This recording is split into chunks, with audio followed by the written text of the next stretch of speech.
Who in here already knows what a strategic choke point is? You could show hands, 2 or 3 people maybe. Okay, so this idea has made our business millions of dollars. As I said earlier, I started it in a basement studio apartment in Harvard Square. I had less money in my bank account than I owed for rent that month, and I started an ultra wealthy investor club, right? It was really a blog on the first day. And then the blog, by the time I got another job from the job I just quit, raising capital as a placement agent, before I got the next job offer, the blog started bringing in $5,000 a month, $7,000 a month in advertising. I started getting 3,000 hits a day to the website. One of my attorney friends said, hey, you don't have 5 kids and a mortgage like me. Why don't you just start a business and just go for this and not take that job offer? You can go back and take that next year if you need to. So I said, okay. And everyone else was telling me to take the job. I did that, and then everything took off from there, and we bought familyoffices.com and wrote one of the first books on family offices with Wiley. Then we wrote a book with Bloomberg. Then we wrote the first book on single family offices and yada, yada. But a lot of it comes down to this idea of choke points, which I got from Eben Pagan, who recommended I read a book by Vern Harnish, who's the founder of EO. And the book is called Mastering the Rockefeller Habits. So this one idea I thought was the most powerful thing I could share with you. My goal is that someone in here uses this in the next year, is making 7-figure returns off the idea I share here today. And you don't need to hire me as a consultant to do it. I'm just going to give you all the examples you need right here to implement this strategy in your family office, in your business units.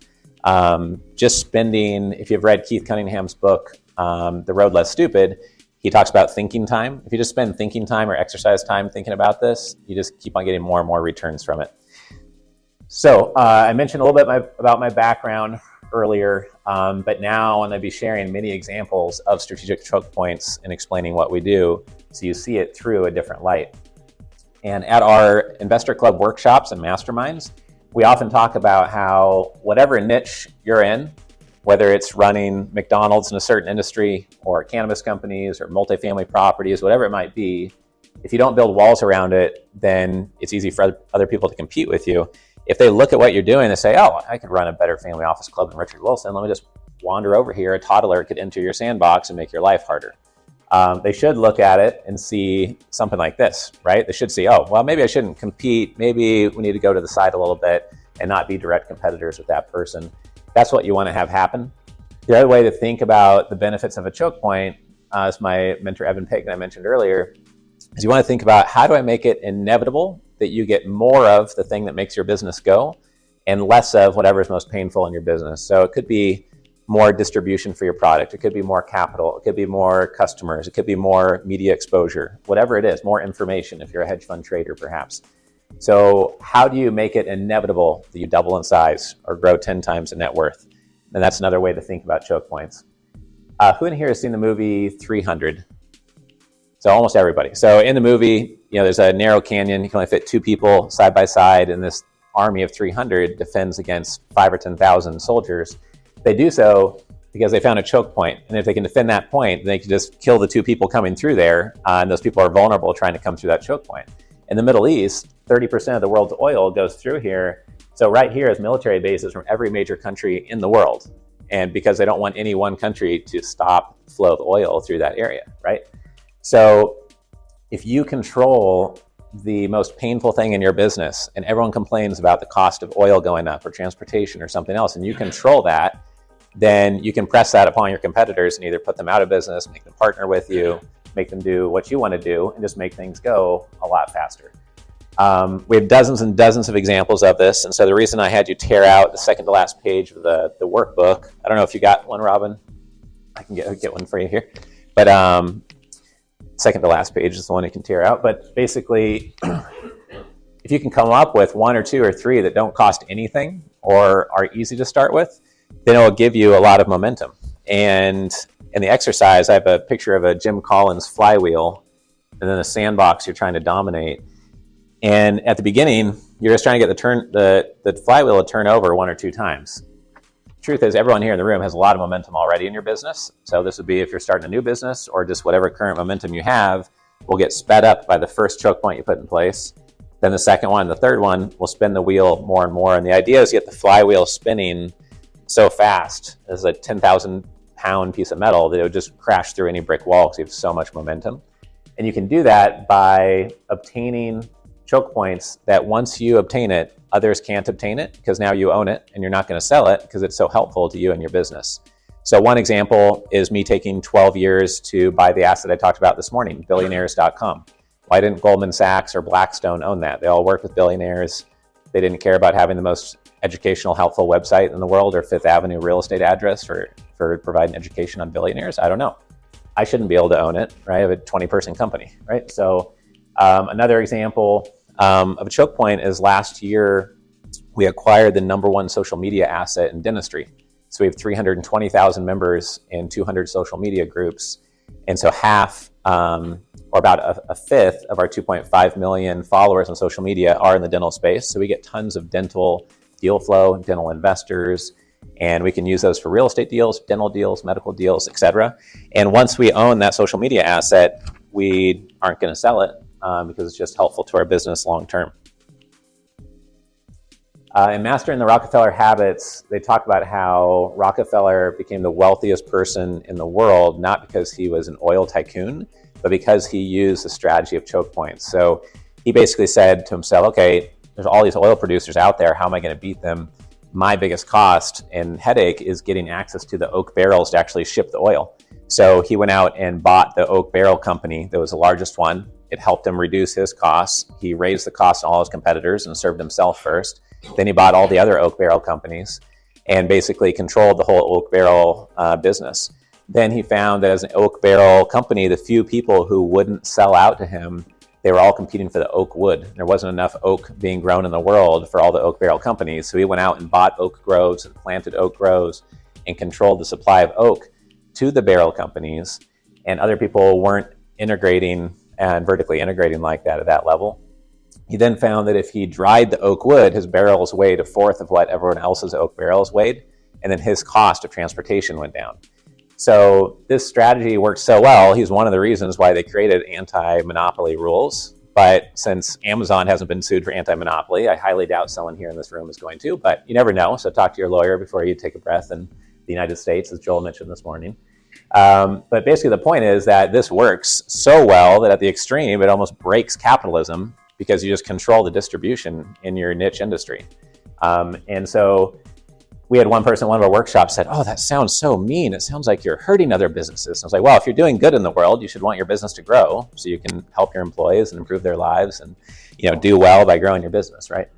So we're assuming everyone runs their business in that way, as I'm sure you do. So there's all different types of choke points that you can acquire. It could be, like Olympus invests in multifamily properties. It could be that he's identified a certain niche, whether it's a tax incentive that really helps him. And maybe there's only 3 consultants in the United States who specialize as an attorney in that tax area that he can get flow from. It could be a trustee in the state of Kentucky. If he wants to buy apartments in Kentucky, he knows all the estate people who are clearing out estates that have multifamily properties in it, and he meets with them once a quarter in person. It could be that you sponsor a YPO or an EO or Tiger 21 chapter and you negotiate an exclusive sponsorships. You're the only crypto group allowed to sponsor YPO or Tiger 21 in the state of Texas because you're paying for that. As long as you keep paying, that's the agreement. It could be a nonprofit group full of investors or deal flow sources, and you're the volunteer leader of it. And as long as you do a good job, you don't get displaced. Other times it could be IP, and by you owning the IP, somebody else can't own it. Right now we're negotiating the purchase of a finance company that'll double our exposure on social media and really give us a huge edge over our competitors, which we already have a couple million follower edge over. And so for your business, it'll be different than what it is for my business. But by the very nature of it, by the very definition of it, when you acquire the choke point, it makes it either impossible or hard for someone else to acquire it, and it makes everything go faster, and it relieves the pain of your biggest cost, or the thing that you value most comes in twice as fast, 5 times as fast. So when I met Joel and I heard what he did, and I heard it was offshore trusts, and I did the keyword search volume because I'm a domain name nerd. We bought offshoretrust.com, and we had to follow up with Joe and actually do something with that. But I would want Nagel Law to own offshoretrust.com and not some random person who might want to compete against the Nagels. And why not, right? It's pretty inexpensive to get. And if someone is searching online for something and it's the exact keyword match to the domain name, you're going to get a better click-through rate if you know how Google AdWords works. Another example is in the multifamily office world, there's thousands of multifamily offices. Then there's something called an outsourced chief investment officer. That used to be a new concept, 15 years ago. Well, now there are a couple hundred OCIO firms. They aim at endowment funds, big institutional family offices, pension funds. But that space is getting crowded, and they're fighting to get attention to family offices. So we try to separate ourselves by owning virtualfamilyoffices.com. If people want to set up a virtual family office, then that's a position that we have in the space. Went over to that example, mentioned a couple of those examples. Some of these examples cost almost nothing. With some family offices, just the positioning around the brand, if they want to get access to dry cleaners because they made their wealth in the dry cleaning business, and having the name of their family office not be Wilson Capital, but be Strategic Dry Cleaner Capital or whatever it is, something that doesn't sound so clunky, but gets you the type of deal flow you want to get, then once you're using that name in commerce, it can help defend it against others trying to invade that space, and that costs nothing to do. It's just being intentional. An example, it does cost money. I was in Berlin at a super return conference about 15 years ago, and I sat next to someone having coffee, and they said they had a family office client that went to Africa where people had thousands of acres of land. They didn't have the money to pay for $500,000 of mineral rights surveying airplane equipment and the cost of all that. So what they did instead, and the farmers would not know where the minerals were in their land. And so what the family office did is invest in the plane and the surveying equipment. Then they would go to the landowners and say, okay, well, I know you don't want to pay $500,000 to find out where the minerals are. Why don't you just pay us $20,000 for the price of gas? That's our variable cost. We have the sunk cost of this airplane, a one-time cost, and then you'll pay our variable cost. Any minerals we find, we share in 7% of those revenues, or 7% of what comes out of the ground. And in that way, with one investment, they picked up all these mineral right royalties versus going out and trying to negotiate with the farmers and buy their land. They don't know if it's a good investment or not. So they were solving the pain point of the agricultural owners that they didn't have the money to find where the mineral rights were. And so they were smart in obtaining that and finding that. In our family office club business, if we can be the source of providing capital to a medical practice, then we can gain 5% or 20% or 50% equity sometimes in medical practice because we're solving their pain point of finding them capital through owning family office club, which is the exact same thing. We build it one time, but we can use it to pick up multiple equity stakes in many companies. And many of you could do the exact same thing. It came up earlier on Robin's panel. They were talking about how they source local deals and the lack sometimes of local capital for venture capital came up on another panel. And if you position yourself as the person to go to first, like Oprah Winfrey getting the Weight Watchers deal or Warren Buffett getting deals, everyone wants them to take their money because they're so strategic. And so, or Richard Branson type. And so if you position yourself to be the number one person to see deal flows first, exclusively, and at better valuations, because you don't just bring money, you're not just bringing a checkbook, you bring your intelligence to the table. And like Michael and his niche, he could help scale the business much faster. And anyone has a checkbook. There's 70,000 people worth $100 million, but how many people could invest in a med spa with 4 locations and they've already scaled one to 40 locations and sold it to private equity? Not that many people. So if you're that person, you need to be found first and you need to put the word out there that you have that expertise. And that's why Mike said they get access to these deals where they're buying 1,000 acres with 1.5 miles of beachfront because people know them. And if Mike likes the deal and they negotiate the terms in El Salvador with the Bitcoin, originator there, then nobody else gets to even smell that deal. The deal's done, right? And so the best family offices that grow their wealth exponentially dominate a sandbox area, and they get first look at all deals. And then the junk deals or the deals that aren't amazing go to the next family office down the line, the next person in their network, and then so on and so on. But people want more than just a checkbook. They want strategic value. So being super clear about your value as a private equity group, as a company, if you're going to acquire other companies, that's how we get really great deal flow for our families. And one of my families is in the auto parts industry. They sold their business for $180 million. And they said, okay, well, we're going to go do it again. We're going to buy 10 companies, $1 million plus EBITDA each. We'll wrap them up and put a bow on it, sell it to private equity. I said, well, if it was me, I wouldn't go out and just buy 10 companies like that. I would say, okay, what's the trend in aftermarket auto parts? It's people going to autoparts.com direct to consumer instead of O'Reilly's on the corner. Or it's going on Amazon and buying an auto part. So why don't we go to Amazon and buy a top 5 auto parts distribution company and go buy autoparts.com, you'll have a top 5 distribution on both areas. You could go to an auto parts expo conference in Vegas or New York and buy half of the conference, 50% equity, or just 5% equity. So you get special access, get to see who all the vendors are, put your guys up front and not have them pay $100K per booth or something. That'd be another example of a choke point. But by doing those things, what you could then do is go to anybody at that expo, and let's say you owned it. You could say, oh, by the way, I own this expo, or I help run it, and we could help you because we know all the vendors here, all these relationships. That alone would be impressive, but let's say you didn't. You could go to them and say, oh, by the way, I don't think we stock you on autoparts.com, but we do sell you through Amazon right now. If you let us invest, I don't know if you guys are looking for capital, you're probably at an $8 million, $10 million valuation. If you let us invest at $6 million, we could double your EBITDA in 12 months and we'll put you at the top of the website. You'll be the exclusive aftermarket muffler that we sell. Or we'll put you at the front, or we'll do special promos for you. So when you can double somebody's revenue, they're going to give you a better valuation. And it just makes way more sense. You not only know the business, you can heavily influence the business. So if they bought on a top 5 website, a top 5 Amazon company, and then just 5 companies, I would bet that they would get a better result with maybe a third less capital expenditure, and they would be able to, skyrocket in terms of their balance sheet, because it's not just once they did the deal, it goes better. They can play defense, they can play offense, and they source deals exclusively. They know what's selling, they know what new trends are coming. So that's one of my favorite examples of a choke point. And I think that's at the level that most of you here in the room can play, is thinking about that strategically. So that's why I have the handout in front of you. So you could think about 1 or 2 or 3 choke points. It could be a real estate broker in mobile homes, if that's what you're interested in, and there's 3 of them nationally that just dominate. Well, maybe you could buy 10% of their brokerage. Or maybe you could go to them and say, what's the fee that everyone pays you? 2.5%, 3%? We'll pay you 4%, but we want a 30-minute first look before you send this out on email to everyone else. And we only get to put our hand up on one deal every 6 weeks or something.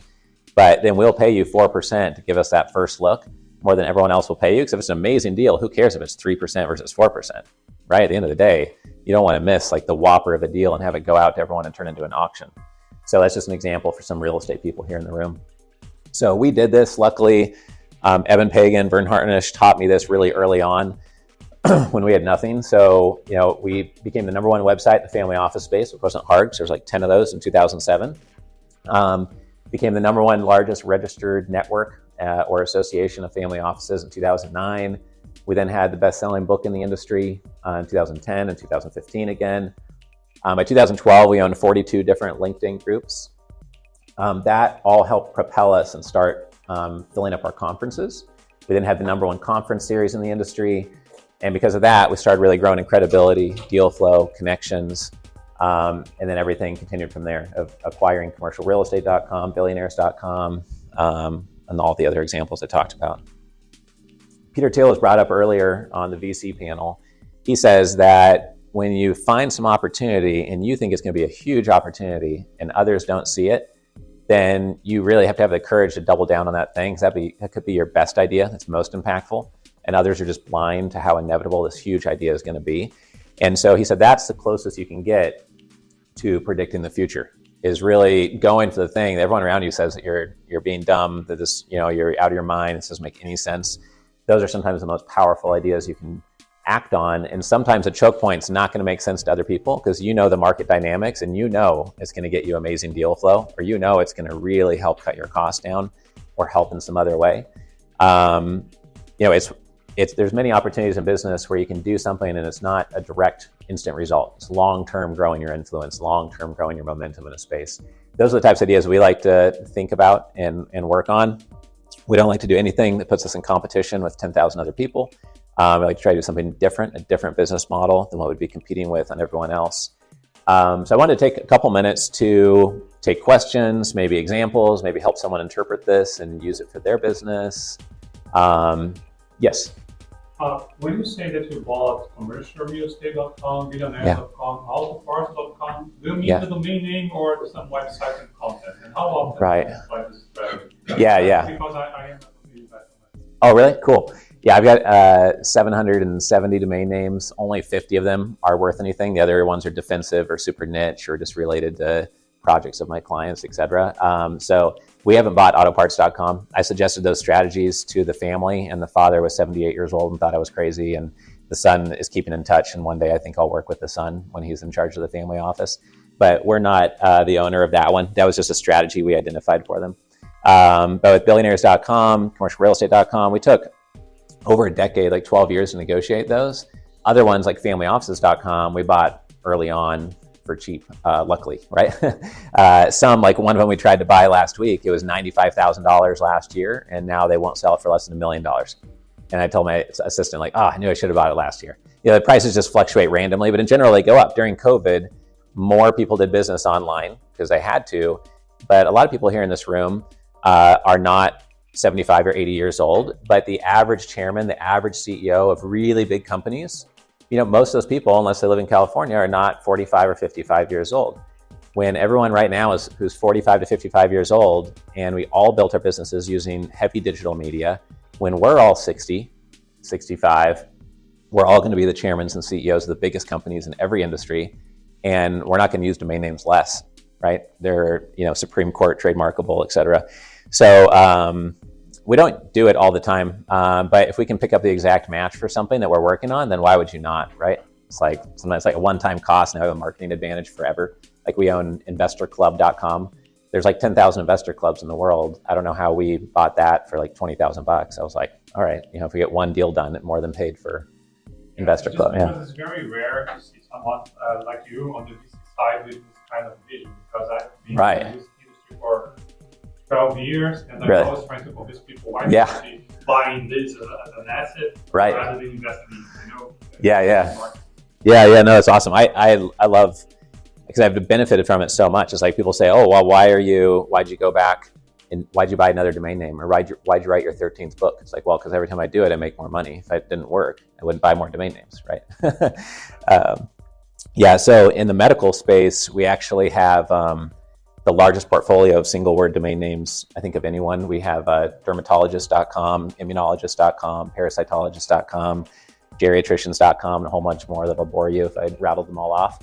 But we bought anyone that was reasonably priced. We bought them all up last year, just because we have long-term conviction that people want to find the best doctor in their area. They're going to use the internet to do so. So why not capture some of the 500,000 people a month looking for a dermatologist? And a lot of those keywords have gone up 50% in volume just the last 3 years alone. So we think, again, another decade, they'll go up even more. Yeah. Anyone struggling to see how this applies to you at all and think I just wasted 30 minutes of your life and I could come up with some practical example just to make it more helpful? Sure. Well, like I know, someone here in the room is in the franchise business, right? And I don't know whether they want to buy more franchises or sell it. But let's say they did want to buy more. And let's say the best deals got done with someone who was retiring because they need to sell. So if they could secure a relationship with the head person, the franchisee head, the franchisor head, and let them know, like, hey, is it possible just to make sure we have smoothness of operation and you don't have stores drop or have bad financial results in your system?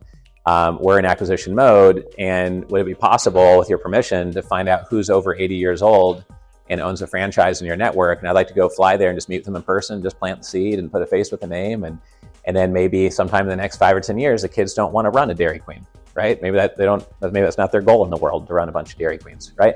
So that may or may not be something applicable in that industry. It might not be how it works. That might be carefully protected territories, et cetera. But I think strategies like that make it more practical, perhaps. Like, how do you lock up the first look ability? Or how do you lock up customers coming in or clients coming in? The other way I look at it is, how do you hit somebody between the eyes with a brand so laser focused, they say, oh, that brand is for me. So a brand like Doctors Family Office or Doctors Investor Club for work, when we work with doctors.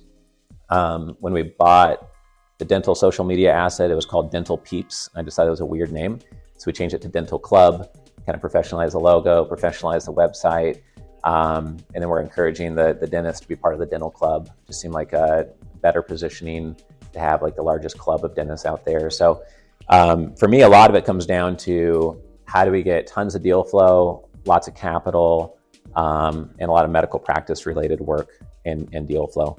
We helped one single family office create their brand, and they were very private. So what we did is we registered a domain name and our name, not theirs, and we called it the Miami Family Office because they were wanting to relocate there and get local deal flow.